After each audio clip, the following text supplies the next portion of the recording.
ఈరోజు దసరా నవరాత్రులు 5వ రోజు భాగంగా శ్రీ మహాలక్ష్మీదేవి అమ్మవారికి ఇష్టమైన క్షీరాన్నం ఎలా తయారు చేసుకోవాలో చూపిస్తాను. ముందుగా ఒక బౌల్లోకి చిన్న టీ గ్లాస్ తోటి బియ్యం తీసుకుంటున్నాను. ఇప్పుడు వాటర్ వేసుకొని 2-3 సార్లు బాగా శుభ్రంగా కడిగి పెట్టుకొని ఒక గంట సేపు ఈ బియ్యం నానబెట్టుకుందాము. ముందుగా ఒక బౌల్లోకి కొద్దిగా వాటర్ వేసుకొని తడిపేసుకొని ఇప్పుడు 5 గ్లాసుల వరకు పాలను తీసుకుందాము.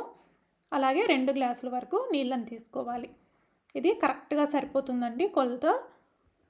ఈ విధంగా తీసుకున్న తర్వాత ఇప్పుడు స్టవ్ ఆన్ చేసుకొని పాలు ఒక పొంగు రాగానే ఇప్పుడు మనం నానబెట్టుకున్నటువంటి రైస్ని వేసేసుకొని లో ఫ్లేమ్లో మంచిగా అన్నాన్ని మెత్తగా ఉడకనియాలి. ఈలోగా మరొక పక్కన ఒక బౌల్లోకి మనం తీసుకున్న 1 గ్లాస్ రైస్కి 1.25 గ్లాసు వరకు బియ్యం తీసుకొని అందులోకి 1/2 గ్లాస్ వాటర్ వేసుకొని ఈ విధంగా కరిగించుకొని స్టవ్ ఆఫ్ చేసుకొని ఈ బెల్లం సిరప్ను పూర్తిగా చల్లారనివ్వాలి. ఇప్పుడు చూడండి అన్నం అనేది ఈ విధంగా మెత్తబడిన తర్వాత ఇప్పుడు మరొక టీ గ్లాస్ తోటి 1 గ్లాస్ కాచుకున్న పాలు వేసేసుకొని ఒక 3-4 నిమిషాల పాటు ఉడకనివ్వాలి. ఈ విధంగా ఉడికిన తర్వాత ఇప్పుడు ఇందులోకి 1/2 టీ స్పూన్ ఇలాచి పౌడర్ కూడా వేసుకొని మరొక్కసారి బాగా కలిపేసుకోవాలి. ఈ విధంగా కలిపేసుకొని స్టవ్ ఆఫ్ చేసుకొని పక్కకు పెట్టేసుకొని పూర్తిగా చల్లార్చుకున్నటువంటి బెల్లం సిరప్ని ఇందులోకి వేసేసుకోవాలి. బెల్లం సిరప్ పూర్తిగా చల్లారిన తర్వాతనే వేసుకోవాలండి, లేదంటే పాలు విరిగిపోతాయి.